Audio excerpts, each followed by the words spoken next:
In the world of Forex trading, one of the most important concepts every trader must understand is the spread. In simple terms, a spread is the difference between the bid price and the ask price of a currency pair. The bid price is what buyers are willing to pay for a currency, and the ask price is what sellers want in exchange for it. This small difference, usually measured in pips, represents the cost of the trade and is essentially how brokers make money, especially if they don't charge a direct commission. For example, if the EUR/USD pair has a bid price of 1.1050 and an ask price of 1.1052, the spread is 2 pips. This means the moment you enter a trade, you're down by those 2 pips and need the market to move in your favor to break even. There are generally two main types of spreads in Forex: fixed spreads and variable or floating spreads. Fixed spreads remain constant regardless of market conditions and are typically offered by market maker brokers or those using a dealing desk. These can be beneficial in times of high volatility because the spread won't widen unexpectedly. On the other hand, variable spreads change based on the market's supply and demand.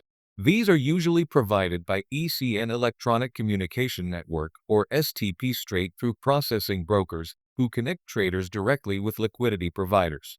Variable spreads can become very tight during high liquidity periods like the overlap between the London and New York sessions, but they can also widen significantly during news events or low liquidity periods, such as holidays or after-hours trading. The choice between fixed and variable spreads often depends on the trader's strategy and risk tolerance. For example, scalpers, who make many small trades throughout the day, prefer tight spreads to keep costs low, while long-term traders may not be as concerned with spread differences. Another important factor affecting spreads is the currency pair itself. Major pairs like EUR/USD, USD/JPY, or GBP/USD usually have lower spreads due to high liquidity, while exotic pairs like USD/TRY or EUR/ZAR tend to have higher spreads because they are less frequently traded and more volatile. Market conditions also play a major role. During high-impact news releases like interest rate decisions or economic reports, spreads can widen rapidly as market uncertainty increases. That's why many traders avoid trading during such events unless they have a strong strategy in place. Brokers can also impact spreads depending on their pricing model. Some brokers offer raw spreads with a small commission, while others offer wider spreads with no commission.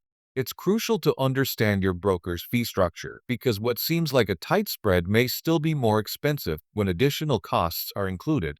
Many beginners overlook the spread cost, but over time, especially with frequent trading, spreads can eat into profits or increase losses. For example, if you're trading 100 times a month with an average spread cost of 2 pips, that's 200 pips paid to the broker, which can be significant depending on your lot size. Spreads are also directly tied to market liquidity, which is highest when major financial centers like London, New York, or Tokyo are open. During these sessions, spreads are usually at their tightest because of the large volume of trades being executed.